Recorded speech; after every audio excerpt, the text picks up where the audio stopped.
বিশ্বনবী সাল্লাল্লাহু তাআলা আলাইহি ওয়াসাল্লাম বলেন, যখন কোন বেনামাজি যখন তার জাকানি বাগতাছে ওই জাকানির রক্তের সময় বেনামাজির এত পিপাসিত হয়, বেনামাজি এত পিপাসিত হয়, যদি সারা পৃথিবীর পানিকে তাকে পান করিয়ে দেওয়া হয় তবুও তার পিপাসা মিটে না, এত পিপাসিত হবে। উদাহরণে বলা হয়েছে যদি সারা দুনিয়ার পানি পান করে দেওয়া হয় তবুও তার পিপাসা মিটবে না। এমন সময় যে সময় আপনার এত পিপাসিত অবস্থা হবে, যখন আপনার সারা পৃথিবীর পানি পান করিয়ে দিলেও আপনার যদি পিপাসিত দূর না হয়, ওই সময় আপনার ইবলিস চলে আসবে জাকানের সময়, আর আসার পরে এমন সুন্দর ভাবে লেবাস পরে আসবে আর আপনার গ্লাস করে পানি নিয়ে থাকবে, শুধু আপনি দেখতে পাবেন। এবার ইবলিস বলবে, ও বান্দা শোনো শোনো, তুমি শুধু পড়ো লা ইলাহা,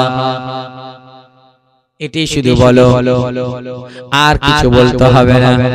আর এই যে আমি তোমার সামনে, আমাকে তুমি খোদা বলো।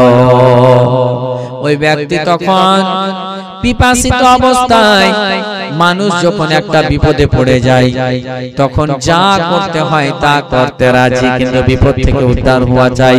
ওই মুর্দা ব্যক্তি ভাববে, আমি যদি একে খোদা একবার বলে দিই তাহলে আমি পানিটা পান করতে পেয়ে যাব। এবার ওই বেনামাজিকে যখন আপনার ওই ইবলিস শয়তান বলবে, আমাকে খোদা বলো, আমি তোমাকে পানি পান করিয়ে দিচ্ছি, যেমন ওই ব্যক্তি তার আমল থাকবে না, নামাজ থাকবে না, বেসাহারা থাকবে, সঙ্গে সঙ্গে তাকে খোদা বলবে আর বলবে লা ইলাহা। এবার যেমন ইবলিস ওই গিলাসটা দিয়ে দিবে, ওই গিলাসে যে পানি থাকবে ওটা পানি নয়, ওটা হলো ইবলিসের পেশাব। আল্লাহু আকবার। যেমন ইবলিসের পেশাব দিয়ে দেওয়া, এবার ওই সময় তার ঈমানকে গুমরাহ করে চলে গেল, ঈমান বরবাদ করে চলে গেল। আপনি খোদা তাকে বলে দিলে গেলে, তাহলে আপনার ওই জাকানের সময় ঈমানটা আপনার আর থাকবে না। আল্লাহু আকবার। জি জি জি জি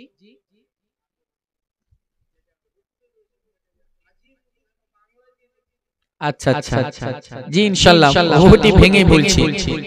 এই হচ্ছে মুসলমান আমাদের অবস্থা। আজ যদি আমি আপনি নামাজ থেকে দূরে থাকি, এবার নামাজ থেকে দূরে থাকলে এই অবস্থা হবে। আর একটু বলে দিন, নামাজি ব্যক্তির জন্য কি হয়? যারা নামাজ পড়ে তাদের জন্য আমার নবী মুস্তাফা বলেন, বিশ্ব নবী সাল্লাল্লাহু তাআলা আলাইহি ওয়াসাল্লাম বলতে আছে, হযরত আবু হুরায়রা রাদিয়াল্লাহু তাআলা থেকে বর্ণিত, দয়ার নবী মুস্তাফা সাল্লাল্লাহু তাআলা আলাইহি ওয়াসাল্লাম বলেন, ও আমার সাহাবীগণেরা শোনো। এভাবে সাহাবীগণ বসে রয়েছেন, নবী আমার সাহাবীদেরকে বলতে আছে, ও আমার সাহাবীগণেরা শোনো, যদি কোনো ব্যক্তির বাড়ির সামনে একটি পুকুর থাকে আর সেই পুকুরে ওই ব্যক্তি যদি প্রতিদিন 5 বার গোসল করে, তাহলে তার শরীরে কি কোনো ময়লা থাকবে বলো? সাহাবীগণেরা বলতে আছে, ইয়া রাসূলুল্লাহ, ইয়া হাবিবাল্লাহ, নবী গো, ওই ব্যক্তির শরীরে কোনো রকম ময়লা থাকবে না।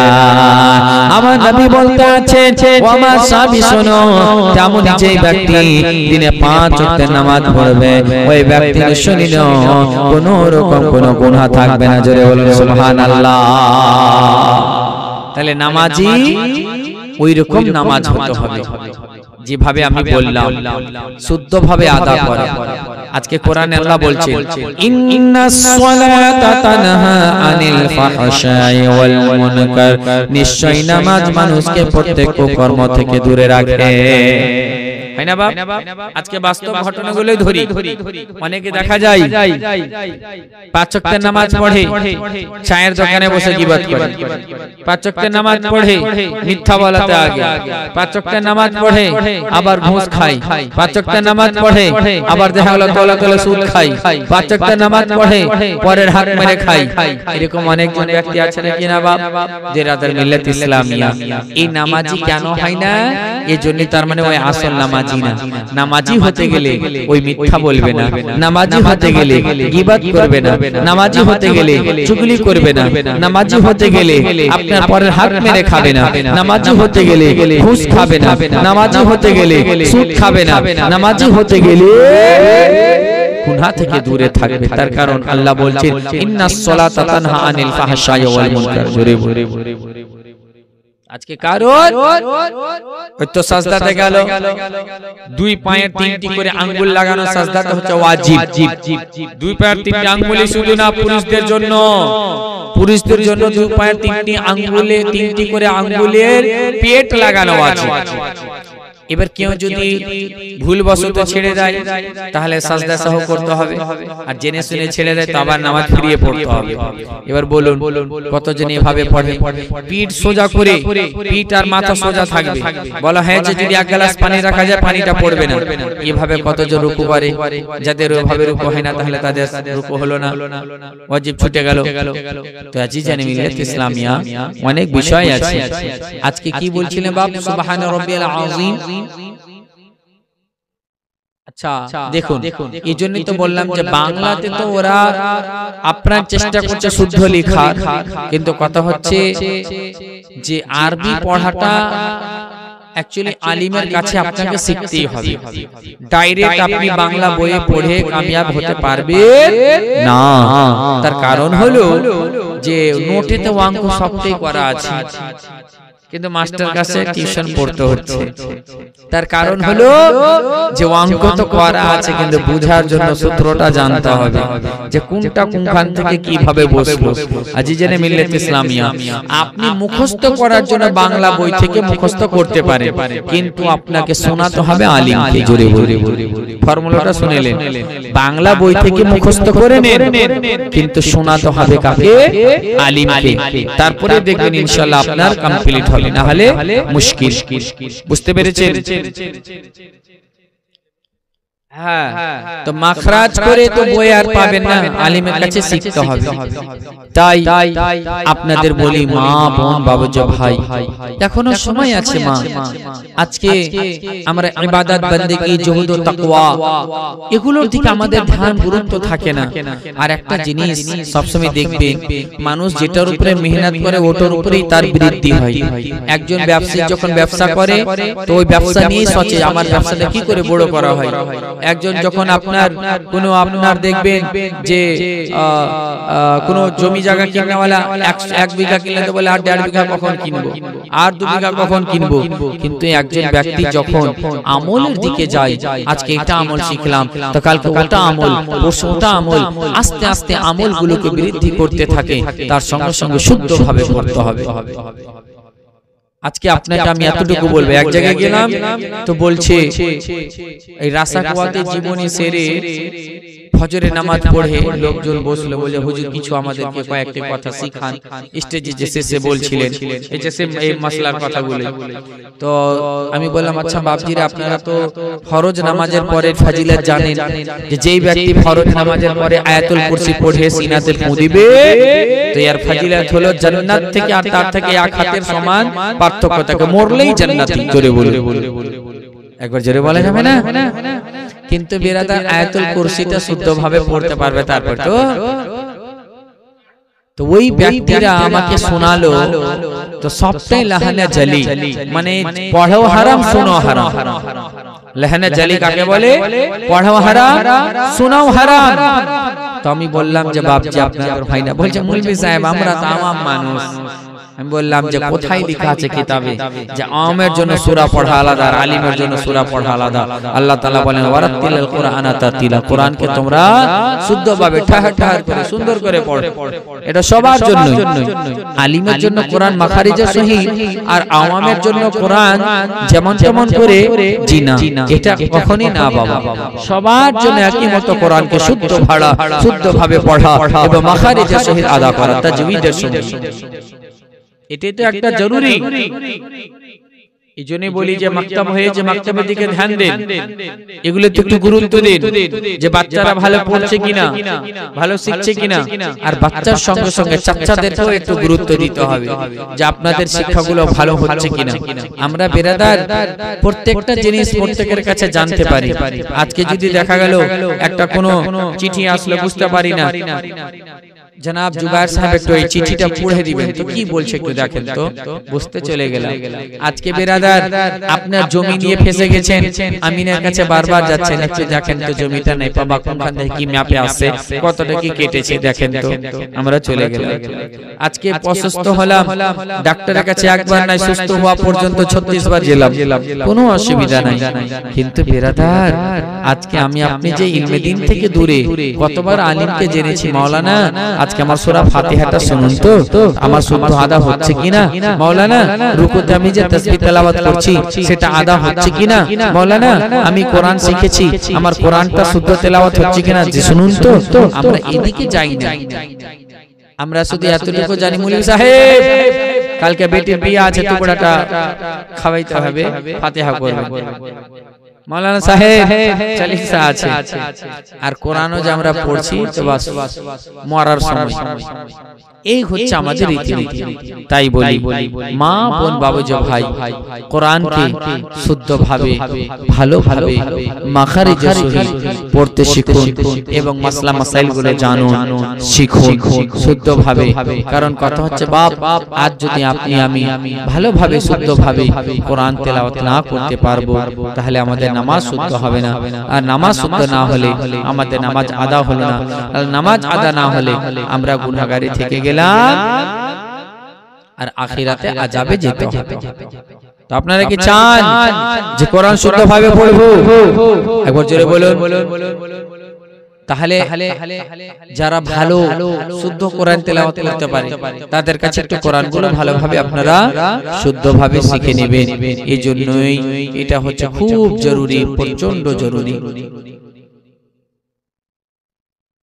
যাই হোক, আজকে আপনাদের সম্মুখে আমি বেশি বিরক্ত করব না। 1 ঘন্টা দেখতে দেখতে পার হয়ে গেল। একবার নবীর মহব্বতে দরুদ পড়ুন, একখানা নাত পড়ে শেষে একটা মাসআলা বলে তারপরে দোয়া করব। আল্লাহুম্মা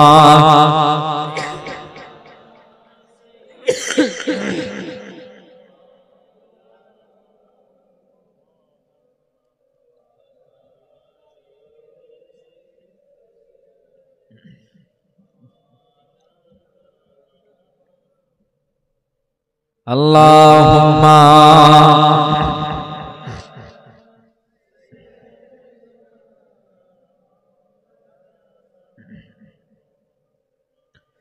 wa ala alihi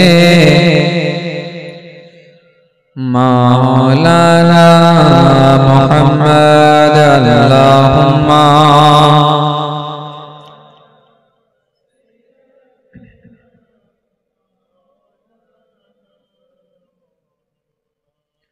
وعلى آله سيدنا مولانا محمد صلى الله عليه وسلم कभी बोलছেন कि तू शम्म मेरी सालत है, आलम तेरा परवाना।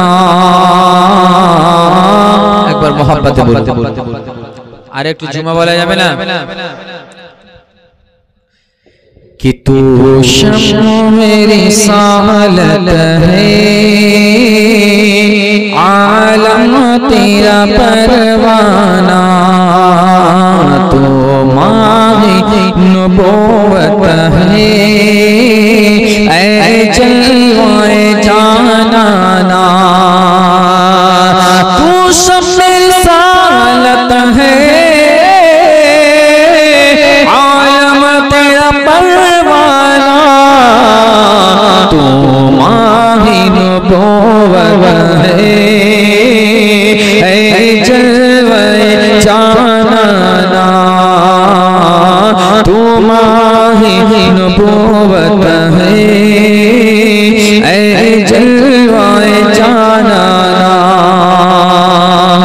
তারপরে বলছেন কি তুম মেরি রিসালত है आलम तेरा परवाना तू माहे नबूवत है ऐ जलवाए जाना कि पीते हैं तेरे दर का खाते हैं तेरे दर का पानी है तेरा पानी पानी है तेरा पानी दाना है तेरा दाना पानी है तेरा पानी दाना है तेरा दाना तू शम्स मेरी रिसालत है आलम तेरा परवाना तू माहे नबूवत है जलवा है जाना एक मोहब्बत बोलो सुभान अल्लाह एक तो जोरे बोलो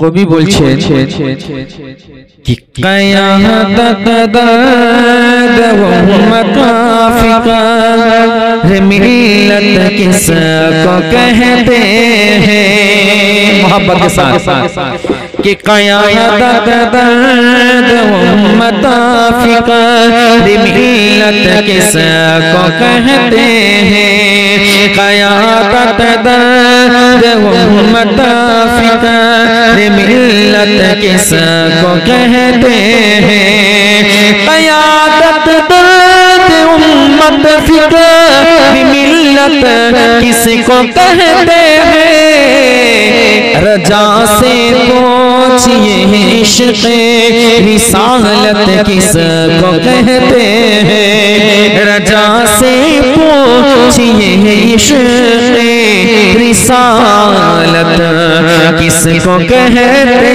हैं रजा से पूछिए इश्क़ रिसालत किसको कहते हैं और ये शेर भी हाजिर करता हूँ मोहब्बत के साथ बोले सुभान अल्लाह कि तलाशे कि बदल देता था रस्ता देख कर फारूक कोई बलिस जोरे बोले हजरते उमरे फारूक যখন রাস্তা দিয়ে যেতেন ওই রাস্তা দিয়ে আর শয়তান যেত না জোরে বলে আহ সুবহানাল্লাহ কবি এটাই বলছেন कि बदल देता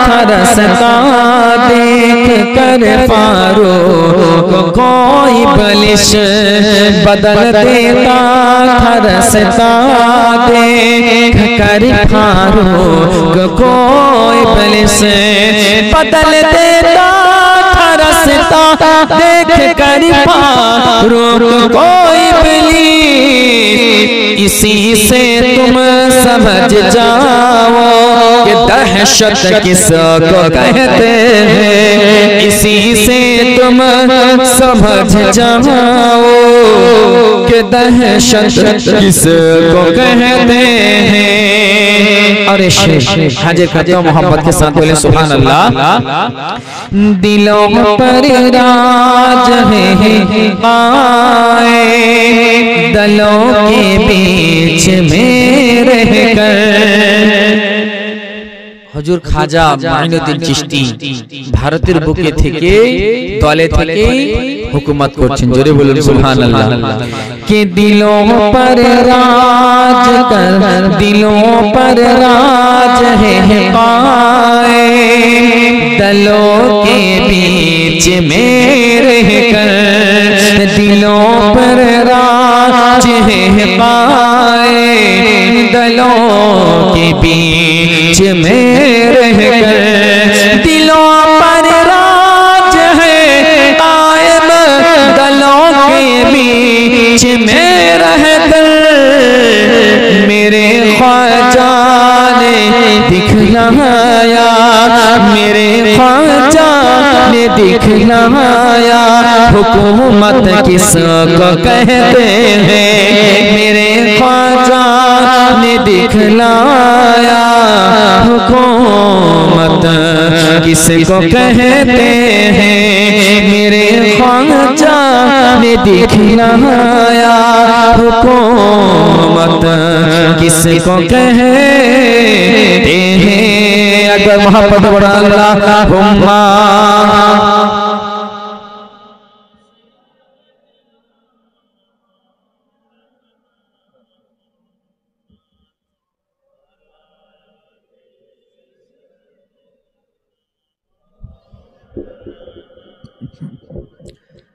सल्लल्लाहु ताला अलैहि वसल्लम।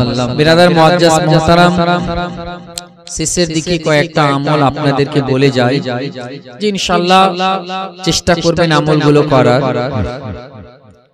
নবী পাক সাল্লাল্লাহু তাআলা আলাইহি ওয়াসাল্লাম বলেন, যেই ব্যক্তি ফজরের নামাজের পর সূরা হাশরের শেষ 3 আয়াত, সেটি হচ্ছে কি 28 পারাতে সূরা হাশর আছে, তার শেষ 3 আয়াত এটি, হুয়াল্লাহুল্লাযী লা ইলাহা ইল্লা হুয়া আলিমুল গায়বি ওয়াশ শাহাদাতি হুয়ার রাহমানুর রহিম, হুয়াল্লাহুল্লাযী লা ইলাহা ইল্লা হুয়াল মালিকুল কুদ্দুসুস সালাম আসসালামুল মুমিনুল মুহাইমিনুল আজিজুল জাব্বারুল মুতাকাব্বির সুবহানাল্লাহি আম্মা ইউশরিকুন, হুয়াল্লাহুল খালিকুল বারিউল মুসাব্বির له الأسماء الحسنى يسبح له ما في السماوات والأرض وهو العزيز الحكيم।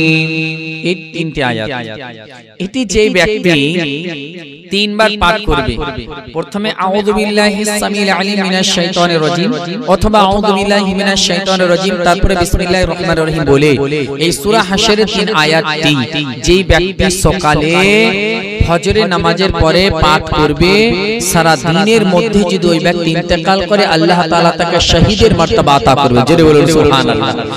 আর সকাল থেকে সন্ধ্যা পর্যন্ত ওই ব্যক্তির জন্য 70,000 ফেরেশতা মাগফিরাতের জন্য দোয়া করতে থাকে। জোরে বলুন সুবহানাল্লাহ। তাহলে বলুন তো দেখি, আর এই দোয়াটি, এই সূরাটি যে ব্যক্তি আবার এই 3 আয়াত মাগরিবে আদা করবে, পড়বে সকাল পর্যন্ত, তার জন্য 70,000 ফেরেশতা মাগফিরাতের জন্য দোয়া করবে।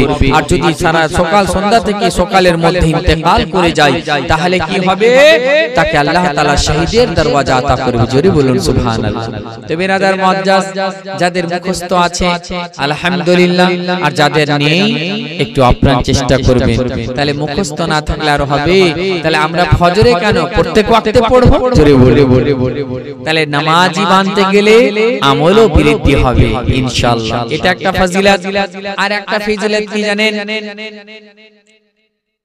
সাইয়্যিদুল ইস্তিগফার। বললেও ঝামেলা, শুনে শুধু বলে না যে টাকা নাই তো আর জমি কি করব ভাই, দেখা সস্তা হোক আর জমনি হোক, এরকম অনেকজন হয়ে যায় বাবা। বিরাদার শুনুন, মুখস্থ না থাকলেই হবে, মুখস্থ করতে হবে, আমল করবেন আপনার হবে, আর দৌলত করবেন পরের হবে হিসাব করে। তো সাইয়্যিদুল ইস্তিগফারের ব্যাপারে এসেছে যে যেই ব্যক্তি সাইয়্যিদুল ইস্তিগফার সকালে একবার পাঠ করবে, যদি সারা দিনের মধ্যে মারা যায় ওই ব্যক্তি জান্নাতি। জোরে বলুন ওই ব্যক্তি জান্নাতি। আর যদি সন্ধ্যাতে পড়ে আর সকালের মধ্যে সারা রাত ইন্তেকাল করে যায় ওই ব্যক্তি জান্নাতি। মানে বলা হয়েছে ওই যে জান্নাত থেকে মানে মৃত্যুটাই পার্থক্য, মরলেই জান্নাতি। জোরে বলুন সুবহানাল্লাহ। সাইয়্যিদুল ইস্তিগফার, আল্লাহুম্মা আনতা রাব্বি লা ইলাহা ইল্লা আনতা খালাকতানি ওয়া আনা আবদুকা ওয়া আনা আলা আহদিকা ওয়া আদিকা মাস্তাতা'তু আউযু বিকা মিন শাররি মা সানা'তু আবু লাকা বিনি'মাতিকা আলাইয়া ওয়া আবু বিযামবি ফাগফিরলি মাগফিরাতাম মিন ইনদিকা ওয়ারহামনি ইন্নাকা আনতাল গাফুরুর রহিম। জোরে বলা যাবে না? যেই ব্যক্তি সাইয়্যিদুল ইস্তিগফার সকাল বেলা একবার তেলাওয়াত করবে, সারা দিনের মধ্যে যদি ওই ব্যক্তি ইন্তেকাল করে যায় আল্লাহ তাআলা তাকে জান্নাতি করে দেবে। আর যে ব্যক্তি মাগরিবের সময় যদি একবার তেলাওয়াত করে নেয়, সন্ধ্যার সময় যদি তেলাওয়াত করে, সকাল পর্যন্ত এর মধ্যে যদি তার ইন্তেকাল হয়ে যায় আল্লাহ তাআলা তাকে জান্নাতি বানিয়ে দেবে। সেই সাইয়্যিদুল ইস্তিগফার বড় কিতাবে না খুঁজে পাবেন, বাগদাদি কায়দা নেবেন। আর বাগদাদি কায়দাতে পহলা কলমা, दूसरा कलमा, तीसरा कलमा, चौथा कलमा, पांचवा कलमा, छठा कलमा, सातवा कलमा, आठवां कलमार পরেই দেখতে পাবেন সাইয়্যিদুল ইস্তিগফার লেখা রয়েছে। ওই জায়গায় দেখতে পাবেন লেখা রয়েছে আল্লাহুম্মা আনতা রাব্বি লা ইলাহা ইল্লা আনতা খালাকতানি ওয়া আনা আলা আবদুকা ওয়া আনা আলা আহদিকা ওয়া ওয়াদিকা মাস্তাতআতু আউযু বিকা মিন শাররি মা সানাতু ওয়া আবু লাকা বিনি'মাতিকা আলাইয়া ওয়া আবু বিযামবি ফাগফির লি মাগফিরাতাম মিন ইনদিকা ওয়ারহামনি ইন্নাকা আনতাল গাফুরুর রহিম। তাহলে ইনশাআল্লাহ পড়বো তো। আরো ইস্তিগফার আছে, কিন্তু এটা সাইয়্যিদুল ইস্তিগফারে এটা ফজিলত। এই জন্যই নামটা দেখুন সাইয়্যিদুল ইস্তিগফার, মানে সমস্ত ইস্তিগফারের সরদার। যেমন বলি সাইয়্যিদুল মালাইকা, মানে সমস্ত ফেরেশতাদের সরদার, তেমনি বলি সাইয়্যিদুল আম্বিয়া, নবীগণের সরদার। তেমনি এটা আপনার জন্য সাইয়্যিদুল ইস্তিগফার এমন একটি ইবাদত। তাহলে বিরাদার মিল্লাত ইসলামিয়া কমসে কম একবার, আর যদি কোনো ব্যক্তি তিনবার পাঠ করে তার জন্য আরো বেশি ফজিলত। জোরে বলুন সুবহানাল্লাহ। তবে সাইয়্যিদুল ইস্তিগফার খানা আমরা ইনশাআল্লাহ মুখস্থ করতে গেলে বেশি সময় লাগবে না। যদি মনে করেন একদিনে মুখস্থ করব, একদিনে করে নিতে পারবেন। যদি মনে করেন 7 দিনে করব, 7 দিনে হয়ে যাবে। কিন্তু বাবা নিজের আমলের জন্য আপনি এই আমলগুলো নিশ্চয় করুন, নিশ্চয় করতে হবে, ঢিল ছাড়লে হবে না। এই এতগুলো মুখস্থ কে করবে? আজ যদি আমি আপনি কোথাও আপনার বাবা মায়ের 5 শতক জমি ছুটে যায়, আমি আপনি ওই 5 শতক জমি বের করার জন্য একদিন নয়, দুদিন নয়, 1 মাস ধরে যদি আমাকে আপনাকে কোর্টে, কাটালিতে, থানাতে, পুলিশের জায়গাতে, বিভিন্ন জায়গায় ঘোরাঘুরি করতে হয়, তবুও আমি আপনি রাজি, কিন্তু 5 শতক জমি নিয়ে ছাড়ব। ও মুসলমান, ওই 5 শতক জমির জন্য আপনি যদি নিজেকে দুনিয়াতে ব্যস্ত করতে পারেন, কিন্তু নিজেকে জাহান্নাম থেকে বাঁচানোর জন্য 7 দিন কি আপনি ব্যস্ত হতে পারবেন না? জেরে বলো, এটা কোনো বেশি ভাইটাল ব্যাপার নয়, বিশাল এমন কোনো জটিল বিষয় নয় যা আমাদের আপনার জন্য মুখস্থ করা কঠিন হয়ে যায়, এমনটা বিষয় নয়। আপনি চাইলে 7 দিন কেন 1 ঘন্টায় মুখস্থ করতে পারবেন। তবে বেরাদার আপনার মন হওয়া চাই। এর জন্য আমি আগে বলেছি, আমাদের মনে নামাজের কথা যদি থাকে, আমি আপনি যদি নামাজি হয়, আমি আপনি যদি ইলমে দ্বীন শিক্ষা অর্জন করতে লাগে, তাহলে ইনশাআল্লাহ আল্লাহকে রাজি করার জন্য যা যা পদ্ধতি অবলম্বন করতে হবে, সেইগুলো পথ আমরা অবলম্বন করতে পারবো। কিন্তু বড় দুঃখের বিষয়, আমরা দ্বীনি শিক্ষা থেকে যেহেতু দূরে, আমাদের আমল থেকে আরো তারও দূরে। হ্যাঁ, যেহেতু দ্বীনের শিক্ষাই নেই, তার আমলের দিকে কতটা আমাদের চাহিদা থাকবে। কিন্তু মুসলমান, এখনো সময় আছে, আমরা যদি চেষ্টা করি ইলমে দ্বীন অর্জন করব, তাহলে ইলমে দ্বীন অর্জন করে আমরা আল্লাহ তাআলাকে রাজি করতে পারবো। শেষের দিকে আপনাকে একটা কথা, একটা হিকায়া শুনিয়ে নিজের বক্তব্য ইতি করব। এরকমই একটা সভা আয়োজন করা হয়েছিল, মাওলানা বলল ইলমে দ্বীনের কথা।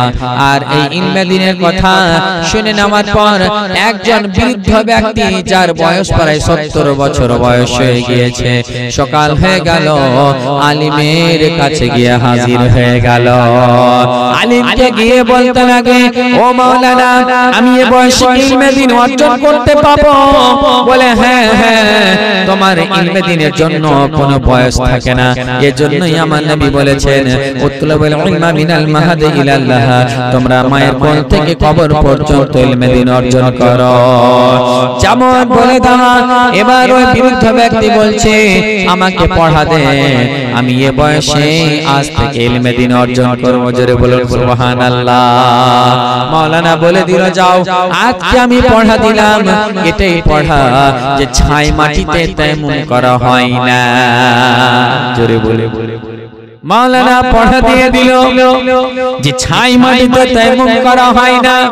ওই বয়স্ক ব্যক্তি এটাই কথা বারবার রিপিট করতে আছে, ছাই মাটিতে তায়াম্মুম করা হয় না, ছাই মাটিতে তায়াম্মুম করা হয় না, ছাই মাটিতে তায়াম্মুম করা হয় না। এই করতে করতে সারা দিন বলতে আছে। রাত হয়ে গেল। রাত হয়ে যাওয়ার পরে এবার যেমন ঘুমিয়ে যায়, সকালে যখন উঠে আর দুনিয়ায় জীবিত নাই, ইন্তেকাল হয়ে গিয়েছে। ইন্তেকাল হয়ে যাওয়ার পর এবার যখন স্বপ্নের মাধ্যমে দেখতে আছে একজন আল্লাহর ওলি বুজুর্গ ব্যক্তি দেখতে আছে, ওই ব্যক্তিকে যখন মুনকার নাকির প্রশ্ন করে, মার রাব্বুকা, বলে ছাই মাটিতে তায়াম্মুম করা হয় না। বলে মা দিনুকা, বলে ছাই মাটিতে তায়াম্মুম করা হয় না। বলে মা কুনতা তাকুলু ফি হাযার রাজুল, বলে ছাই মাটিতে তায়াম্মুম করা হয় না। ফেরেশতা বলতে আছে, আল্লাহ এতগুলো কবরে গিয়েছি, এমন উত্তর পাইনি, এই কোন ব্যক্তি এমন উত্তর দেয়? গায়বী আওয়াজ আছে, ও আমার ফেরেশতা শোনো, এটা আর কেউ না, এটা হলো রাসূলের মেহমান তালিবে ইলম। জোরে বলুন সুবহানাল্লাহ। যারা তালিবে ইলম হয়, তালিবে ইলম শুধু এটাই নয় যে মাদ্রাসায় পড়তে গেলে তালিবে ইলম। তালিবে ইলম কথার অর্থ হলো তালিব মানে হচ্ছে ঢোঁড়া, আর ইলম মানে হচ্ছে ইলম। ইলম ঢুঁড়নে वाला কে বলে তালিব ইলম। জোরে বলো।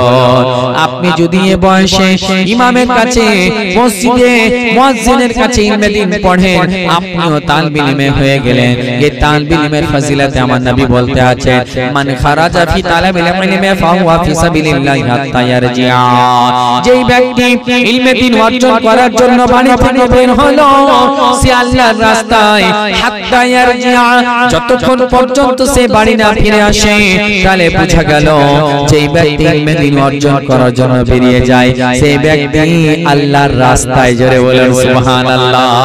আর যারা আল্লাহর রাস্তায়, তারা যদি ইন্তেকাল হয়ে যায়, তারা হচ্ছে শহীদ। আর যারা শহীদ হয়ে গেল, তাদের কবরে প্রশ্ন সহজ হয়ে যায়। জোরে বলুন। ও মুসলমান, এর জন্যই ইলম এমন একটি ইবাদত, এর আর একটু আপনাকে মাফহুম শিখাই। কিতাবে পড়েছিলাম ইলম আল উলমা, এই কিতাবের মধ্যে লেখা রয়েছে হাদিসের মাফহুম বলি। একজন সাহাবীকে আমার নবী বললেন, ও আমার সাহাবী শোনো শোনো, তোমার মৃত্যু আসর এবং মাগরিবের মধ্যে তোমার মৃত্যু হয়ে যাবে। ওই সাহাবী বলতে আছে, ইয়া রাসূলুল্লাহ, ইয়া হাবিবাল্লাহ, নবী গো, আমি এই মুহূর্তে কি আমল করব যেন আমি আল্লাহর কাছে প্যারা বান্দা হই? আমার নবী তখন তাকে নামাজের কথা বললেন না, তাকে যাকাতের কথা বললেন না, দান ও সদকার কথা বললেন না, অন্য কোনো আমল বললেন না।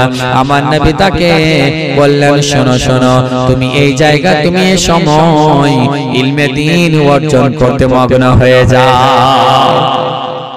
তুমি এই মুহূর্তে ইলমে দ্বীন অর্জন করো। ওই সাহাবী ইলমে দ্বীন অর্জন করতে মগ্ন হয়ে গেলেন, আর ওই অবস্থায় তার ইন্তেকাল হয়ে গেল। ও মা বোনেরা, বাবাজি ও ভাইরা, যদি ইলমে দ্বীন অর্জন করতে করতে ইন্তেকাল হয়ে যায়, তাহলে আপনাকে শহীদের দরওয়াজা আতা করা হয়। সুবহানাল্লাহ। তো ইলম এমন একটি ইবাদত, শিক্ষা, যে সুবহানাল্লাহ বিহামদিহি, তাতে ইবাদত হয় আর তাতে শিক্ষাও হয়। তাই বাবাজি ও ভাইরা, বেশি বেশি করে শিক্ষার দিকে, দ্বীনি শিক্ষা নিয়ে চর্চা করুন, জানুন, শিখুন। আজকে মুসলমান আমরা এমন হয়ে গিয়েছি, মাঠে ঘাটে বাজারে আমাদের এক অপরের গীবত তুহমাতে আমরা ব্যস্ত। একটা চায়ের দোকানে বসে গেলে সেই জায়গায় আমাদের ভালো আলোচনা হয় না, আমরা এক অপরের গীবত করতে শুরু করে দিই। ফালাজন এরকম, ফালাজন এরকম। যে আলিমের পিছনে ফজরের নামাজ পড়লাম, তারও আবার ওই চায়ের দোকানে গীবত গাইতে লেগে গেলাম। ও মুসলমান, নবী আমার ওই গীবতকারীদের সম্পর্কে বলতে আছেন, ইয়াকুম ওয়াল গীবাতা ফাইনাল গীবাতা আশাদ্দু মিনাজ জিনা। তোমরা গীবত থেকে বেঁচে থাকো, কেননা গীবত হলো জিনা থেকেও জঘন্যতম। আল্লাহু আকবার। গীবত এমন একটি গুনাহ, এই কথা যেমনই বলা, সাহাবী প্রশ্ন করলেন, ইয়া রাসূলুল্লাহ, ইয়া হাবিবাল্লাহ, ব্যভিচার থেকেও গীবত জঘন্যতম? আমার নবী বললেন হ্যাঁ। বলে কেমন করে? বলে ও আমার সাহাবীগণেরা শোনো, যদি কোনো ব্যক্তি শয়তানি চক্রান্তে তার দ্বারাতে ব্যভিচার গুনাহ হয়ে যায়, আর যদি তারা আল্লাহর কাছে সচ্চা দিনে তওবা করে, আল্লাহ তাআলা তাদেরকে ক্ষমা করে দেয়। কিন্তু যারা গীবত করে, ওই গীবতকারীদের সম্পর্কে নবী আমার বলতে আছে, তাদেরকে আল্লাহ ততক্ষণ ক্ষমা করবে না যতক্ষণ পর্যন্ত যার গীবত করবে তার কাছে ক্ষমা না চেয়েছে, আল্লাহ তাআলা তাকে ক্ষমা করবে না। এবার গীবত করেন। আজকে আপনি ভাবছেন যে জুবায়ের আলমের গীবত করব, তো জুবায়ের আলমের কাছে হাত ধরে মাপ চাইতে হবে যে ভাই আপনার একটু গীবত করে দিয়েছিলাম, মাফ করে দেন। ও বলবে কি কিসের? বলে আমি তোমার নামে গীবত করেছিলাম, যা আমি তোমাকে মাফ করে দিলাম। তো যখন এক বান্দা বলবে মাফ করে দিলাম, তো আল্লাহ বলছেন তখন আমিও মাফ করে দিলাম। জোরে বলে। এইজন্য আমার নবী বলতে আছে যে জেনা থেকে জঘন্যতম। খবরদার, গীবত যার যার করবেন খুব হুঁশিয়ারি, তার কাছে মাফ চাইতে হবে আপনাকে, নালে উপায় নেই। বুঝতে পেরেছেন?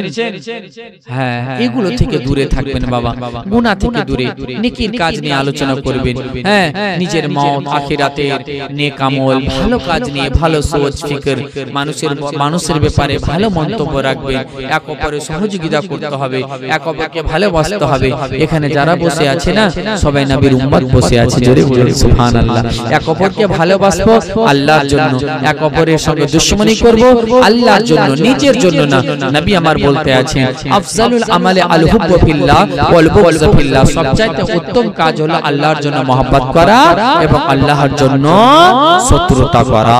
আজিজানে মিল্লাত ইসলামিয়া, আপনাদেরকে এতটুকু আমি অনুরোধ করব, দেখুন মা বোন বাবা যে ভাই নামাজ পড়ছেন শুদ্ধ পড়ুন, কোরআন তেলাওয়াত করছেন শুদ্ধ করুন, নেক আমল করছেন শুদ্ধভাবে করুন, আর গুনাহ থেকে বেঁচে থাকুন, নেকির দিকে অগ্রসর হন, নেকির দিকে এগিয়ে যান। এমন কাজ করুন যাতে দুনিয়া আপনার উপরে আপনার জন্য দোয়া করে, এমন কাজ করবেন না যে দুনিয়া আপনার জন্য বদদোয়া করে। আল্লাহ তাআলা আমাদের সকলকে সমস্ত রকমের বিপদ আপদ বালা মুসিবত থেকে হেফাজত করে এবং আমাদের সকলকে নেক পথে চলার তৌফিক দান করে। এই তো কত একদিন হলো, দুই দিন হলো, রমজান পার হলো। আজ থেকে জীবনগুলো যে আমরা কাটাবো, এমন ভাবে কাটাবো যেন আল্লাহ আমাদের উপরে রাজি থাকে। ওই পথে চলবো না যেটাতে আল্লাহ নারাজ থাকবে। আজিজারে মিল্লাত ইসলামিয়া, দুনিয়াতে যতদিন বেঁচে থাকবো যেন নবীর গোলামিয়ত করতে পারি, ইসলামের পথে চলতে পারি। আল্লাহর কাছে এতটুকু আমরা সকলে দোয়া করব। আজকের সভাতে আমি আপনাদের সম্মুখে আয়াতে কারিমা তেলাওয়াত করেছিলাম, কুল হাল ইয়াস্তাবিল্লাযিনা ইয়ালামুনা ওয়াল্লাযিনা লা ইয়ালামুন। আল্লাহ বলেন, মাহবুব আপনি বলে দেন যে শিক্ষিত এবং অশিক্ষিত দুইজন কি এক হতে পারে? তাহলে বোঝা গেল দুইজন এক হতে পারে না। তবে এটা শিক্ষা হচ্ছে দ্বীনি শিক্ষা, দ্বীনি তালিম অর্জন করা প্রত্যেক মুসলমান নরনারীর জন্য ফরজ রয়েছে। চাহে আজকে করুন, কালকে করুন, আপনাকে তালিম হাসিল করতেই হবে আর নিজের আমলকে শুদ্ধ করতে হবে। এটা আপনার হচ্ছে একান্ত জরুরি। আচ্ছা, এতটুকু শেষ আপনাকে বলি, এখানে অনেক আছে, কে কে ডাক্তারের কাছে ওষুধ নিয়েছেন? একটু হাত তুলুন তো। কখনো কি ডাক্তারের কাছে ওষুধ নিয়েছেন? যারা যারা নিয়েছেন হাত তুলেন, একটু কথাটা বলছি, কোনো অসুবিধা নেই। গ্যাসের হোক, ওষুধ নিয়ে আসছেন নি? হাত তুলেন না, বলুন না। আচ্ছা, হাত না। আপনাকে ডাক্তার ওষুধ দিয়েছে জ্বরের, গ্যাসের, ব্যথার, তারপর ধরেন যে আপনার ইত্যাদি ইত্যাদি ট্যাবলেট দিয়েছে, জ্বরের, ম্যালেরিয়া ম্যালেরিয়া জ্বর আবি ঝাবি। তো ওই 3-4 জায়গাতে লেখা আছে এটা জ্বরের, সকালে এক টাইম, দুপুরে এক টাইম, রাত্রে খেতে হবে, ওটা ভরে দিয়েছে আলাদা। এটা গ্যাসে, সকালে খালি পেটে, এটা দিলে আলাদা। তারপরে বলছে এটা হচ্ছে ব্যথা, খুব ব্যথা হলে রাত্রে একটা করে খাবে, ওটা দিয়ে দিলে আলাদা। তারপরে বলছে এটা জ্বরের, খুব জ্বর আসতে গেলে এটা তখন খাবে, লিখে দিলে আলাদা। তারপরে একটা দিল সিরাপ, হ্যাঁ এটা সিরাপ দিয়ে দিল, হয়তো অ্যাম্বোরেনাইল কাঁচের একটা সিরাপ দিয়ে দিল, এটা খাবে। আচ্ছা বলুন তো, দোকানে যতগুলো আপনার ওষুধ ছিল আপনি ওইটি মনে রাখবেন না যেটা দিল ডাক্তার ওইটি আপনি মনে রাখবেন? ওইটি না মনে রাখছি যে 5 রকমের ওষুধ দিয়েছে, এটি আমাকে মনে রাখতে হবে কখন কোনটা খেতে হবে। হ্যাঁ, এবার ওটিকে আপনি নিয়ে আসলেন, এবার বাড়িতে আপনি জানেন যে আমাকে এটা এটা খেতে হবে, এটা এটা খেতে হবে, এটা এটা খেতে হবে, এটা এটা খেতে হবে, এটা আপনি জানেন তো। আর বাকি ওষুধের কথা বলতে পারবেন কি? বলার দরকার নেই, কারণ ওটা আপনার জরুরি নয়। জরুরি হচ্ছে আপনাকে যেটি বুঝিয়ে দিয়েছে এটি আপনার জন্য জরুরি। বুঝতে পেরেছেন? এটি যদি আপনার ভুল হয় তাহলে আপনাদের মরবেন। দেখা গেল আপনাকে রাত্রে যে ভরা পেটে খেতে বলেছে আর খালি পেটে খেলে পেটে ব্যথা করবে, আরো জ্বালাতে পড়বেন। তো বিরাদার, আপনার এই যে 5 রকম ওষুধটি আপনাকে বুঝিয়ে দিল, এই ওষুধটি বুঝে আপনাকে সঠিক টাইমে খেতে হবে, এটাই তো।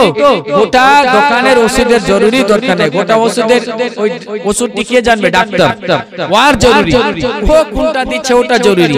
তেমনি আজকে আপনার আমার জন্য ফাতোয়া দেওয়ার কাজ, মাসলা বড় বড় বলার কাজ, এটা আলিমের কাজ। আপনার কাজ হলো আপনার জন্য যেটি যেটি জরুরি ওটি আপনার জানার দরকার। জোরে জোরে নামাজ পড়বেন কি কি মাসলা জানার দরকার আপনাকে জানতে হবে। রোজার জন্য কি কি দরকার, ফরজ গোসলের মাসলা কি কি দরকার, ওযুর মাসলা কি কি দরকার ওটি জানুন। আপনাকে ফাতোয়া দিতে হবে না যে কবরস্থানে গাছ লাগানো চলবে কি চলবে না, চলবে না, ফট করে ঝেড়ে বসে থাকলে, এগুলো ফাতোয়া আপনার কাজ না। তো ডাক্তারের কাজ হচ্ছে সমস্ত ওষুধের কথা বলার কাজ, আর পেশেন্টের কাজ হচ্ছে ওই ওষুধটির কাজ। তো আওয়ামের কাজ হলো নিজের ফরজ আমল জিন্দেগি কাটানোর জন্য মাসলা জানা জরুরি, আর আলিমের কাজ হলো আওয়ামকে জানানো জরুরি। জোরে বল। তো যাই হোক বিরাদর মিল্লাত ইসলামিয়া, আল্লাহ তাআলা আমাদের সকলকে নেক সালেহ পরহেজগার মুত্তাকি বানা তৌফিক দান করে, আর মরने से पहले मदीने की हाजिरी अता करे। जोरे बोलूं आमीन। व माइलिन अल बलग, उठे क्या हम करें।